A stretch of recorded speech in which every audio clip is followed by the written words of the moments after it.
Praise Lord. കർത്താവിൻ്റെ ധന്യതിരുനാമം ഈ അനുഗ്രഹിക്കപ്പെട്ട സമയം വാഴ്ത്തപ്പെടുമാറാകട്ടെ. എക്സൽ മിനിസ്ട്രീസിൻ്റെ മന്ത് ഓഫ് പ്രയറിൻ്റെ 12ാം ദിനത്തിലേക്ക് എല്ലാ പ്രിയപ്പെട്ടവരെയും ക്രിസ്തുവേശുവിൻ്റെ നാമത്തിൽ സ്നേഹത്തെയും വന്ദനത്തെയും അറിയിക്കുന്നു. നമ്മൾ ഒരുമിച്ച് ചിന്തിക്കാൻ പോകുന്ന ഒരു ചെറിയ വേദഭാഗം യോഹന്നാന്റെ സുവിശേഷം 14ാം അധ്യായം അതിൻ്റെ 12, 13, 14 വാക്യങ്ങളാണ്. പ്രത്യേകിച്ച് യോഹന്നാന്റെ സുവിശേഷം 14ാം അധ്യായം എന്ന് പറയുന്നത് കർത്താവ് യേശു ക്രിസ്തു പറഞ്ഞു തുടങ്ങുന്നത് തന്നെ ശിഷ്യന്മാരെ എൻകറേജ് ചെയ്തുകൊണ്ടാണ്. എന്താണ് അവിടെ പറയുന്നത്? അവിടെ പറയുകയാണ്, നിങ്ങളുടെ ഹൃദയം കലങ്ങി പോകരുത്, ദൈവത്തിൽ വിശ്വസിപ്പീൻ, എന്നിലും വിശ്വസിപ്പീൻ. ഇന്ന് നമുക്ക് ലഭിച്ചിരിക്കുന്ന വാക്യഭാഗം ഇങ്ങനെയാണ്. അതിൻ്റെ 12 മുതലുള്ള വാക്യങ്ങൾ. ആമേൻ ആമേൻ, ഞാൻ നിങ്ങളോട് പറയുന്നു, ഞാൻ ചെയ്യുന്ന പ്രവൃത്തി എന്നിൽ വിശ്വസിക്കുന്നവനും ചെയ്യും. ഞാൻ പിതാവിൻ്റെ അടുക്കൽ പോകുന്നത് കൊണ്ട് അതിൽ വലിയതും ഞാൻ ചെയ്യും. 13ാം വാക്യം, നിങ്ങൾ എൻ്റെ നാമത്തിൽ അപേക്ഷിക്കുന്നതൊക്കെയും പിതാവ് പുത്രനിൽ മഹത്വപ്പെടുത്തേണ്ടതിന് ഞാൻ ചെയ്തു തരും. 14ാം വാക്യം ഇങ്ങനെയാണ്, നിങ്ങൾ എൻ്റെ നാമത്തിൽ എന്നോട് അപേക്ഷിക്കുന്നത് ഒക്കെയും ഞാൻ ചെയ്ത് തരും. കർത്താവ് യേശു ക്രിസ്തു തൻ്റെ ശുശ്രൂഷ കാലയളവിൽ ഈ ലോകത്തിൽ ഏറ്റവും കൂടുതൽ എൻകറേജ് ചെയ്ത ഒരു കാര്യമാണ്, നിങ്ങൾ എന്ത് ആവശ്യപ്പെട്ടാലും, നിങ്ങൾക്ക് എന്ത് ആവശ്യമുണ്ടെങ്കിലും നിങ്ങളുടെ ആവശ്യങ്ങളെ നിങ്ങൾ നിങ്ങളുടെ പിതാവായ ദൈവത്തോട് അറിയിക്കുക. പ്രാർത്ഥന പഠിപ്പിക്കുന്ന യേശു കർത്താവിനെ നമുക്കറിയാം. ഇന്ന് ഈ കാലഘട്ടത്തിൽ ഒരുപക്ഷെ നമ്മൾ ക്രിസ്ത്യാനികൾ എന്ന് പറയുമ്പോൾ, അല്ല പെന്തക്കോസ്തുകാരെന്ന് പറയുമ്പോൾ പോലും നമ്മുടെ പ്രാർത്ഥനകളിൽ പലപ്പോഴും മറ്റുള്ള ആളുകളെ ഇമിറ്റേറ്റ് ചെയ്യാനാണ് ശ്രമിക്കുന്നത്. വാക്ചാതുര്യം കൊണ്ടോ അല്ലെങ്കിൽ മറ്റുള്ളവർ പ്രാർത്ഥിക്കുന്ന വളരെ ഭംഗിയാണല്ലോ, അതുപോലൊന്ന് പ്രാർത്ഥിക്കാൻ കഴിഞ്ഞിരുന്നുവെങ്കിൽ. പക്ഷേ കർത്താവ് യേശുക്രിസ്തു നമ്മളിൽ നിന്നും ആഗ്രഹിക്കുന്നത്, തൻ്റെ ശിഷ്യന്മാരോടായി താൻ പറഞ്ഞു കൊടുക്കുന്ന ഒരു കാര്യമുണ്ട്. നിങ്ങൾ എൻ്റെ നാമത്തിൽ ചെയ്യുന്നതെല്ലാം ഞാൻ എന്ത് ചെയ്യും? ചെയ്തു തരും. എൻ്റെ നാമത്തിൽ നിങ്ങൾ ചോദിക്കുകയാണ് ഇന്ന കാര്യം ഇന്ന കാര്യം, പക്ഷേ അതിനെല്ലാം എന്ത് ചെയ്യും? ഞാൻ ചെയ്തു തരുമെന്ന വാഗ്ദത്തം ചെയ്ത ഒരു കർത്താവ്. ഈ വർഷത്തിൻ്റെ അവസാന ദിവസത്തിലേക്ക് നമ്മൾ വന്നു നിൽക്കുമ്പോൾ ഒരു കാര്യം നമുക്ക് വിസ്മരിക്കാൻ കഴിയുകയില്ല. നമ്മുടെ ജീവിതത്തിലും ദൈവം ചെയ്ത ഒരുപാട് അത്ഭുത പ്രവർത്തികൾ പലപ്പോഴായി കണ്ടിട്ടുള്ളവരാണ്. നമ്മുടെ നഗ്ന നേത്രങ്ങൾ കൊണ്ട് അത് കണ്ട് നമ്മൾ ദൈവത്തെ സ്തുതിച്ചിട്ടുള്ളവരാണ്. എന്നാൽ പലപ്പോഴും പല പ്രാർത്ഥനകൾക്കും മറുപടികൾ ലഭിക്കാതെ വരുമ്പോൾ, പല പ്രാർത്ഥനകൾക്കും അതിൻ്റെതായ സമയത്ത് ഒരു ആൻസർ കിട്ടാതെ വരുമ്പോൾ നാം എല്ലാവരും നിരാശപ്പെട്ടു പോകാറുണ്ട്. പക്ഷെ ഇവിടെ നോക്കിക്കേ, കർത്താവായ യേശു ക്രിസ്തു തൻ്റെ ശിഷ്യന്മാരോട് പോലും പറയുന്നൊരു കാര്യമുണ്ട്, നിങ്ങൾ അതൊന്നും കണ്ട് എന്ത് ചെയ്യണ്ട, കലങ്ങിപ്പോകണ്ട. അന്നത്തെ അവിടുത്തെ സിറ്റുവേഷൻ അല്ല ഇന്ന് നമ്മൾ അനുഭവിക്കുന്ന സിറ്റുവേഷനുകൾ. ഓരോ വ്യക്തികൾക്കും വ്യത്യസ്തമായ പ്രതിസന്ധികളും വ്യത്യസ്തമായ പ്രയാസങ്ങളും വ്യത്യസ്തമായ സിറ്റുവേഷൻസുമാണുള്ളത്. എന്നാൽ ഒരു കാര്യമുണ്ട്, യേശു കർത്താവ് നമ്മളോട് പറഞ്ഞ ഒരു വാഗ്ദത്തം നാം മറന്നു പോകരുത്. നിങ്ങളുടെ ഹൃദയം കലങ്ങിപ്പോകരുത്, നിങ്ങളുടെ ഹൃദയം കലങ്ങിപ്പോകരുത്. ചെറുതോ വലുതോ ആയിട്ടുള്ള പ്രതിസന്ധികൾ മുഖാമുഖം വരുമ്പോൾ ഒരുപക്ഷെ നാമും കലങ്ങിപ്പോകുന്ന അനുഭവങ്ങൾ, നമുക്കും ജീവിതത്തിൽ വളരെ നിരാശപ്പെടുന്ന അനുഭവങ്ങളൊക്കെ ഉണ്ടായേക്കാം. പക്ഷേ ഈ വർഷത്തിനൊടുവിൽ ദൈവം നമുക്ക് തരുന്ന ഒരു വലിയ വാഗ്ദത്തമാണ്, നമ്മുടെ ഹൃദയം എന്ത് ചെയ്യേണ്ട? കലങ്ങിപ്പോകണ്ട. ആമേൻ. ഈ ഭാഗത്തിൽ നിന്നും 3 പ്രധാനപ്പെട്ട കാര്യങ്ങളാണ് ഞാൻ നിങ്ങളോട് പറയാൻ ആഗ്രഹിക്കുന്നത്. ഒന്ന്, കർത്താവ് യേശു ക്രിസ്തു ആഗ്രഹിച്ച ഒരു കാര്യമുണ്ട്. നിങ്ങൾ നിങ്ങളെ പ്രാർത്ഥനയൊക്കെ ശിഷ്യന്മാരെ പഠിപ്പിക്കുക, അല്ലെ ജനത്തെ പ്രാർത്ഥന പഠിപ്പിക്കുക, ഇങ്ങനെ പ്രാർത്ഥിക്കണം എന്നൊക്കെ പറയുമ്പോൾ തന്നെ ആമേൻ ഒരു സ്പിരിച്വൽ ഡിസിപ്ലിനെ പറ്റി യേശു കർത്താവ് പഠിപ്പിക്കുക. അപ്പോൾ ഒരു സ്പിരിച്വൽ ഡിസിപ്ലിൻ, കഴിഞ്ഞ ദിവസം എൻ്റെ ശ്രദ്ധയിൽപ്പെട്ട ഒരു സെന്റൻസ് എങ്ങനെയാണ്? സ്പിരിച്വൽ ഡിസിപ്ലിൻ എന്ന് പറഞ്ഞാൽ it is habits, practice and experience that are designed to develop, grow and strengthen one's spirit, to build the muscles of one's character as a follower of Christ. അപ്പോൾ കർത്താവ് യേശു ക്രിസ്തു എപ്പോഴും തൻ്റെ ശിഷ്യന്മാരോടും താൻ സ്നേഹിക്കുന്ന തൻ്റെ മക്കളോടുമൊക്കെ ആഗ്രഹിക്കുന്ന ഒരു കാര്യമുണ്ട്. നാം എല്ലാം ഒരു ആത്മീയ പക്വതയുള്ളവരായിരിക്കണം. പ്രാർത്ഥിക്കുവാൻ എല്ലാവർക്കും അറിയാം. വ്യത്യസ്തമായ വാക്ചാതുര്യങ്ങളൊക്കെ ചേർത്ത് വളരെ ഗംഭീരമായി പ്രാർത്ഥിക്കാൻ അറിയാം. പക്ഷേ ആത്മിക പക്വതയിൽ ദൈവസന്നിധിയിൽ ചോദിക്കുന്നതിനും ദൈവസന്നിധിയിൽ പ്രാർത്ഥിക്കുന്നതിനുമൊക്കെ ആ ദൈവഹിതം കണ്ടെത്താനുമൊക്കെ നമ്മളെ കൊണ്ട് കഴിയുന്നുണ്ടോ? എന്നാൽ കർത്താവ് നമ്മളെ പറ്റി ആഗ്രഹിക്കുന്ന ഏറ്റവും പ്രധാനപ്പെട്ട ഒരു കാര്യമാണ് we should be having a spiritual discipline in our life. ഒരു ആത്മീകമായ പക്വത നമ്മുടെ ജീവിതത്തിൽ ഉണ്ടാകേണ്ടത് വളരെ ആവശ്യമാണ്. ആത്മീക പക്വതയ്ക്ക് എന്താ ആവശ്യം? അത് ഒരു ഡേ ടു ഡേ പ്രാക്ടീസ് ആയിരിക്കണം.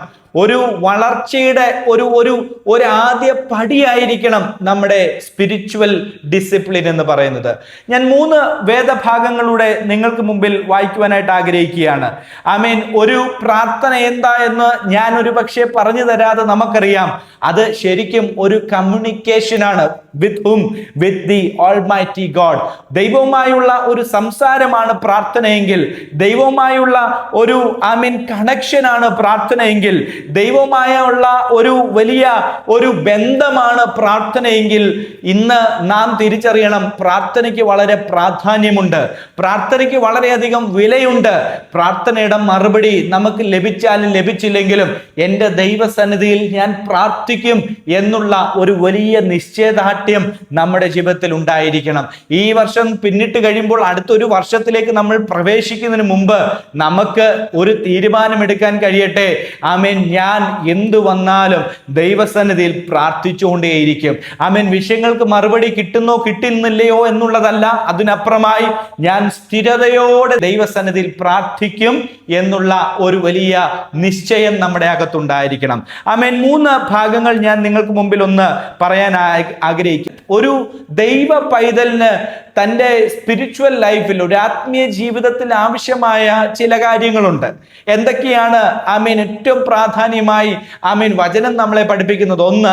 1, ഏറ്റവും ആദ്യമായി ഒരു സ്പിരിച്വൽ ഡിസിപ്ലിൻ. അത് ഞാൻ ഓൾറെഡി പറഞ്ഞല്ലോ. 2, ഒരു സമർപ്പണമാണ്. ഡെഡിക്കേഷൻ ഉണ്ടായിരിക്കണം. ദൈവസന്നിധിയിൽ നമുക്കൊരു സമർപ്പണമില്ലാതെ ഒരു കാര്യങ്ങൾക്കും മറുപടി ലഭിക്കുകയില്ല. ഒരു സമ്പൂർണമായ നിലയിൽ നാം ദൈവത്തിന്റെ മുമ്പിൽ സമർപ്പിക്കുമ്പോൾ ദൈവത്തിന്റെ പ്രവൃത്തി അത് വെളിപ്പെട്ട് വരുവാൻ സാധിക്കും. നോക്കിക്കേ, 3ാമത് ഒരു കാര്യം കൂടെ ഉണ്ട്. സ്ഥിരോത്സാഹം എന്ന് വെച്ചാൽ നാം മടുത്തു പോകുന്നവരായി തീരരുത്. പലപ്പോഴും പല കാര്യങ്ങളും നമ്മൾ കണ്ണാൽ കാണുമ്പോൾ, പല രോഗങ്ങളോ പ്രതിസന്ധികളോ ഒക്കെ കടന്നു വരുമ്പോൾ നമ്മൾ ശരിക്കും ആ ഉത്സാഹമൊക്കെ അങ്ങ് മടുത്തു പോകും. ഒരുപക്ഷെ നമ്മൾ ഈ മെസ്സേജ് കേൾക്കുമ്പോൾ തന്നെ നാം ഇറങ്ങിത്തിരിച്ച, കർത്താവിനെ കണ്ട് ഇറങ്ങിത്തിരിച്ച ആ ആദ്യ നാളുകളിലെ ഉത്സാഹം ഇന്ന് നമുക്കുണ്ടോ എന്ന് വിലയിരുത്തുന്നത് നല്ലതാണ്. അന്നത്തെ ആ തീവ്രത, അന്നത്തെ ആരാധിക്കാനുള്ള ആ ഒരു ആർജവം, അന്നത്തെ പ്രാർത്ഥിക്കാനുള്ള സമയം കണ്ടെത്തുന്ന രീതികൾ, ഇതൊക്കെ ഇന്ന് നമ്മുടെ ജീവിതത്തിൽ ഉണ്ടോ എന്ന് നാം വിലയിരുത്തണം. തീർച്ചയായും ദൈവം നമ്മളിൽ നിന്ന് ആഗ്രഹിക്കുന്ന ചില കാര്യങ്ങളിൽ ഒന്നാണ് ഒരു സ്ഥിരോത്സാഹം നമുക്കുണ്ടായിരിക്കണം. ഇടയ്ക്ക് മടുത്തു പോകുന്നവരെ പോലെയല്ല, ഇടയ്ക്ക് നിരാശപ്പെട്ടു പോകുന്നവരെ പോലെ അല്ല.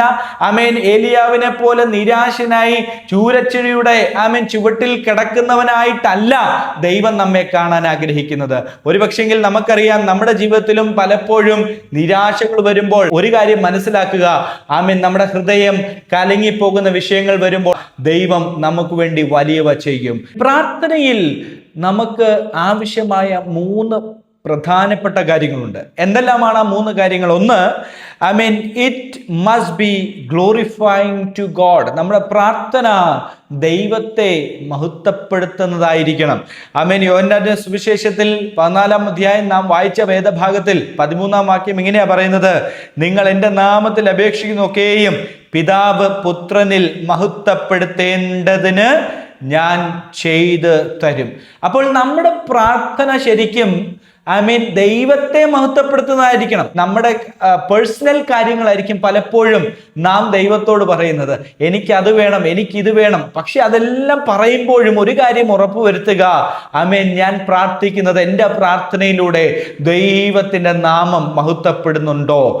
ഇല്ല എങ്കിൽ നമ്മുടെ പ്രാർത്ഥന തിരുത്തേണ്ടത് വളരെ അത്യാവശ്യമാണ്. 2, ഏറ്റവും അത്യാവശ്യമുള്ള ഒരു കാര്യം, it must be accordance with God's will. ദൈവത്തിന്റെ ഹിതം ഉള്ളതായിരിക്കണം നമ്മുടെ പ്രാർത്ഥന. നമ്മുടെ പ്രാർത്ഥന എന്ന് പറയുന്നത് നമ്മുടെ സ്വയം അല്ലെ നമ്മുടെ സ്വന്തം ഇഷ്ടത്തിൽ ചെയ്യേണ്ടതല്ല, മറിച്ച് എൻ്റെ പ്രാർത്ഥനയ്ക്ക് പുറകിൽ ദൈവത്തിനൊരു ഇഷ്ടമുണ്ടോ, ദൈവത്തിനൊരു ഹിതമുണ്ടോ എന്ന് നാം തിരിച്ചറിയേണ്ടത് വളരെ അത്യാവശ്യമാണ്. 1 യോഹന്നാൻ 5:14 ഇങ്ങനെയാ പറയുന്നത്, അവന്റെ ഇഷ്ടപ്രകാരം നാം എന്തെങ്കിലും അപേക്ഷിച്ചാൽ അവൻ നമ്മുടെ അപേക്ഷ കേൾക്കുന്നു എന്നുള്ളത് നമുക്ക് അവനോടുള്ള ധൈര്യം ആകുന്നു. അപ്പോൾ അവന്റെ ഇഷ്ടപ്രകാരം, ദൈവത്തിന്റെ ഇഷ്ടപ്രകാരം നാം അപേക്ഷിക്കണം. ദൈവത്തിന്റെ ഇഷ്ടം എന്തുവാ? ആമേൻ. നമ്മളെ പറ്റിയുള്ള ദൈവത്തിന്റെ ഇഷ്ടം എന്തുവാ? അത് നമ്മൾ തിരിച്ചറിയണം. നമുക്കറിയാം, പഴയ നിയമത്തിലേക്ക് വരുമ്പോൾ എലിയാവ് ആമേൻ ശരിക്കും ക്ഷീണിതനായിട്ട് താൻ ചൂരച്ചെടിയുടെ ആമേൻ തണലിൽ കിടക്കുന്ന ഒരു കാഴ്ച നമുക്കറിയാം. അവിടെ നിന്ന് ആ മനുഷ്യൻ പ്രാർത്ഥിക്കുന്ന ഒരു കാര്യമുണ്ട്, എന്നെ ആമേൻ ഞാൻ മൊത്തത്തിൽ മടുത്തു, ഇനി ഞാൻ എന്ത് ചെയ്യുന്നില്ല, ജീവിക്കുന്നില്ല, എന്നെ അങ്ങ് എടുത്തോണേ, എന്നെ അങ്ങ് ഇനിയും മുൻപോട്ട് വിടണ്ട എന്നുള്ളൊരു പ്രാർത്ഥന. പക്ഷേ ദൈവം ആ പ്രാർത്ഥന കേട്ടില്ല. ശരിക്കും പറഞ്ഞാൽ പ്രാർത്ഥനയ്ക്കകത്ത് നാം തിരിച്ചറിയേണ്ടത്, ദൈവത്തോട് നമ്മൾ പ്രാർത്ഥിക്കുമ്പോൾ ചില പ്രാർത്ഥന ഇൻസ്റ്റന്റ് ആയിട്ടാണ് നടക്കുന്നത്, അല്ലേ? ആമേൻ. തീ ഇറങ്ങണമെന്ന് പ്രാർത്ഥിക്കുമ്പോൾ തീ ഇറങ്ങുന്ന ഒരു പ്രാർത്ഥന. ആമേൻ. ആമേൻ. രഥത്തിന് മുമ്പിൽ ഓടി നടന്ന, അല്ലെങ്കിൽ ഏറ്റവും ആമേൻ പടക്കുതിരയെ പോലെ ഓടി നടന്ന ഏലിയാവ് പോലും ക്ഷീണിതനായി കഴിയുമ്പോൾ താൻ പറയാണ്, ആമേൻ ഇനിയും വയ്യ കർത്താവേ, ഇനി എനിക്ക് വയ്യ, മുൻപോട്ട് ഓടാൻ വയ്യ. പക്ഷേ ആമേൻ നാം തിരിച്ചറിയണം, ഇൻസ്റ്റന്റ് ആയിട്ട് പ്രാർത്ഥന ലഭിക്കുമ്പോൾ മാത്രമല്ല നാം ദൈവത്തിൽ ധൈര്യപ്പെടേണ്ടത്. പിന്നെ എപ്പോഴാ? അല്പം ലേറ്റ് ആയാലും അല്പം താമസം വരുമ്പോഴൊക്കെ ആമേൻ നാം ദൈവത്തിൽ ധൈര്യപ്പെടുന്നു. എന്നാൽ ഇതിനകത്ത് ഈ വചനം ഇപ്പോൾ വായിച്ച ഭാഗത്തിനകത്ത് പറയുന്നൊരു കാര്യമുണ്ട്, ആമേൻ ദൈവത്തിലുള്ള ധൈര്യം എന്ന് പറയുന്നത്. പക്ഷെ എപ്പോഴാണെന്നറിയാമോ? ദൈവത്തിന്റെ ഇഷ്ടമറിഞ്ഞ് പ്രാർത്ഥിക്കുമ്പോൾ, ദൈവത്തിന്റെ ഇഷ്ടമറിഞ്ഞ് അപേക്ഷിക്കുമ്പോൾ ദൈവം നമുക്ക് വേണ്ടി എന്ത് ചെയ്യും? ഉത്തരം അരുളുന്ന ദൈവമാണ്. ഗെത്സമനെ വെച്ച് അവൻ യേശു കർത്താവിന്റെ ഒരു പ്രാർത്ഥന നമുക്കറിയാം. എന്താണ്? ആമേൻ എല്ലാം ആമേൻ ആ ക്രൂശിൽ കിടന്ന വേദനകളെല്ലാം അനുഭവിച്ചിട്ടും യേശു കർത്താവ് പ്രാർത്ഥിക്കുന്ന ഒരു പ്രാർത്ഥന ഇങ്ങനെയാണ്, കർത്താവേ പിതാവേ, എങ്കിലും എൻ്റെ ഇഷ്ടമല്ല അങ്ങയുടെ ഇഷ്ടം. ആമേൻ. നിന്റെ ഇഷ്ടമെങ്കിൽ ഈ പാനപാത്രമെങ്കിൽ നിന്നും നീക്കണമേ. അപ്പോൾ യേശു കർത്താവ് പോലും തൻ്റെ പിതാവിനോട് പ്രാർത്ഥിക്കുമ്പോൾ ആ പ്രാർത്ഥനയിൽ ആമേൻ പിതാവിൻ്റെ ഹിതം തിരിച്ചറിയുവാൻ, പിതാവിന്റെ ഇഷ്ടം തിരിച്ചറിയുവാനായി ശ്രമിക്കുമ്പോൾ നാം എത്രയധികം ആമേൻ ആ ദൈവ ഇഷ്ടത്തിനു വേണ്ടി, ദൈവത്തിന്റെ ഹിതത്തിനു വേണ്ടി നാം ആഗ്രഹിക്കേണ്ടതുണ്ട്. ഈ പകലിൽ നമുക്ക് ഒരു തീരുമാനം എടുക്കേണ്ടതുണ്ട്. ഞാൻ പ്രാർത്ഥിക്കുന്നത് ദൈവത്തെ മഹത്വപ്പെടുത്തേണ്ടതാകുന്നു, ഞാൻ പ്രാർത്ഥിക്കുന്നത് ദൈവത്തിന്റെ ആമേൻ ഇഷ്ടപ്രകാരമാകുന്നു എന്ന് നമുക്കൊരു തീരുമാനം എടുക്കേണ്ടതുണ്ട്. മൂന്നാമത്തെ കാര്യം ആമേൻ എഴുതിയിരിക്കുന്നത് ഇങ്ങനെയാണ്, it must be asked with right motive. ശരിയായ മോട്ടീവ്സിനോട് കൂടെയുള്ള പ്രാർത്ഥനയായിരിക്കണം നമ്മുടെ പ്രാർത്ഥന. ആമേൻ. നമ്മുടെ പ്രാർത്ഥന പലപ്പോഴും ആമേൻ അവരെയും ഇവരെയും ഒക്കെ ഓർത്ത് നമ്മൾ ചിലപ്പോഴും പല ആളുകളും പ്രാർത്ഥിക്കുന്നത് ഇങ്ങനെയാണ്, ആമേൻ അവർക്ക് ആമേൻ ഇന്നത് വരണം, ഇവർക്ക് ഇന്നത്. അങ്ങനെയല്ല. നമ്മുടെ മോട്ടീവ്, നമ്മുടെ ലക്ഷ്യം ശരിയായിരിക്കണം. നമ്മുടെ പ്രാർത്ഥന ഒരാളെ നശിപ്പിക്കുവാൻ വേണ്ടിയുള്ളതല്ല. പ്രാർത്ഥന ഒരിക്കലും ആമേൻ മറ്റൊരാളെ നശിപ്പിക്കുവാൻ വേണ്ടിയുള്ളതല്ല, മറിച്ച് പ്രാർത്ഥന കൊണ്ട് നമ്മുടെ ജീവിതത്തിൽ ആമേൻ വളർച്ചകൾ ഉണ്ടാകുക, ആമേൻ മറ്റുള്ളവർക്ക് അതൊരു അനുഗ്രഹമായി തീരുക എന്നൊക്കെയുള്ളതാണ്. യാക്കോബിന്റെ ലേഖനം ആമേൻ അതിന്റെ 4-ാം അധ്യായം 2-3 വാക്യം നോക്കിക്കേ. ആമേൻ അവിടെ ഒരു കാര്യം പറയാണ്, നിങ്ങൾ മറ്റെല്ലാ കാര്യങ്ങളിലും ഇൻവോൾവ് ആയിട്ട് പിന്നെ വന്ന് പ്രാർത്ഥിച്ചത് കൊണ്ട് നമ്മുടെ ദൈവം കേൾക്കത്തില്ല കേട്ടോ. ആമേൻ അവിടെ വളരെ കൃത്യമായി പറയാണ്, ബാക്കി എല്ലാ കാര്യങ്ങളും ഇൻവോൾവ് ആയിട്ട് എൻഡ് ഓഫ് ദ ഡേ ഞാൻ പ്രാർത്ഥിച്ചത് കൊണ്ട് എല്ലാം അങ്ങ് മാഞ്ഞു പോകും, എല്ലാം അങ്ങ് മാറിപ്പോകും എന്നുള്ള ഒരു തെറ്റിദ്ധാരണ നമുക്കുണ്ടെങ്കിൽ അത് ശരിക്കും തെറ്റായ ഒരു കാര്യമാണ്. ആമേൻ ഒരു കാര്യം പറയുകയാണ്, നിങ്ങൾ പ്രാർത്ഥിക്കുമ്പോൾ നിങ്ങളുടെ ഉദ്ദേശം, നിങ്ങളുടെ ലക്ഷ്യം അത് ശരിയായിരിക്കണം.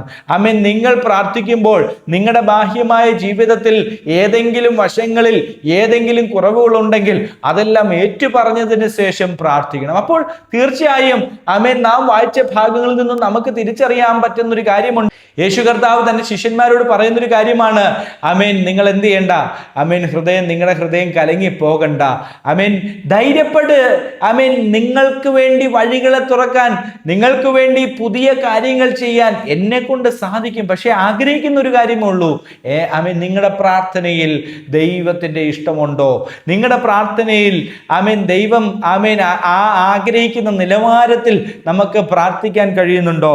നിങ്ങളുടെ പ്രാർത്ഥനയിൽ ആ ദൈവത്തിന് മഹത്വം കൊടുക്കാൻ കഴിയുന്നുണ്ടോ? തീർച്ചയായും ഈ ദിവസത്തിൽ നമുക്കൊന്നുകൂടെ ചിന്തിക്കാം, നാം പ്രാർത്ഥിക്കുന്നത് ശരിയായ വണ്ണമാണോ?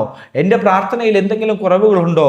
ആമേൻ, ഞാൻ എവിടെയെങ്കിലുമൊക്കെ ഒരു ഇംബാലൻസ് പ്രെയർ ലൈഫിലാണോ നിൽക്കുന്നത്? അങ്ങനെയെങ്കിൽ നമുക്കൊന്ന് തിരിച്ച് ആമേൻ തിങ്ക് ചെയ്യാം, നമുക്കൊന്ന് റീതിങ്ക് ചെയ്യാം. ആമേൻ, വീണ്ടും ദൈവസന്നിധിയിൽ വളരെ കൃത്യതയോടെ ആമേൻ ദൈവത്തെ മഹത്വപ്പെടുത്തുന്ന പ്രാർത്ഥനയായി തീരുവാൻ, ദൈവത്തിൻ്റെ ഹിതം തിരിച്ചറിയുന്ന പ്രാർത്ഥനയായി തീരുവാൻ, ദൈവത്തിൻ്റെ ആമേൻ ദൈവം ആഗ്രഹിക്കുന്ന നിലവാരത്തിലുള്ള പ്രാർത്ഥനയായി തീരുവാൻ ദൈവസന്നിധിയിൽ നമുക്ക് സമർപ്പിക്കാം. തീർച്ചയായും ഈ പകലിൽ നാം പ്രാർത്ഥിക്കുവാൻ വേണ്ടിയൊക്കെ നമ്മുടെ സമയത്തെ ചെലവഴിക്കുമ്പോൾ ഒരു കാര്യം മറന്നു പോകരുത്, നമുക്ക് വേണ്ടി വലിയവ ചെയ്യുന്ന ഒരു ദൈവമുണ്ട്. നമുക്ക് വേണ്ടി അത്ഭുതങ്ങളെ ചെയ്യുവാൻ കഴിവുള്ള ഒരു ദൈവമുണ്ട്. അവൻ ഇനിയും നമുക്ക് വേണ്ടി അത്ഭുതങ്ങളെ ചെയ്യും. അങ്ങനെ നമുക്ക് നമ്മുടെ പ്രാർത്ഥനയിൽ കുറച്ചുകൂടെ ഉറ്റിരിപ്പാൻ, കുറച്ചുകൂടെ ദൈവത്തോട് ചേർന്ന് ജീവിപ്പാൻ സർവശക്തനായ ദൈവം നമ്മെ ഒരുമിച്ച് സഹായിക്കട്ടെ എന്ന് പറഞ്ഞ് എൻ്റെ വാക്കുകളെ ഞാൻ ഇവിടെ നിർത്തുന്നു. ദൈവമായ കർത്താവ് ഈ വചനങ്ങളാൽ എല്ലാവരെയും അനുഗ്രഹിക്കുമാറാകട്ടെ.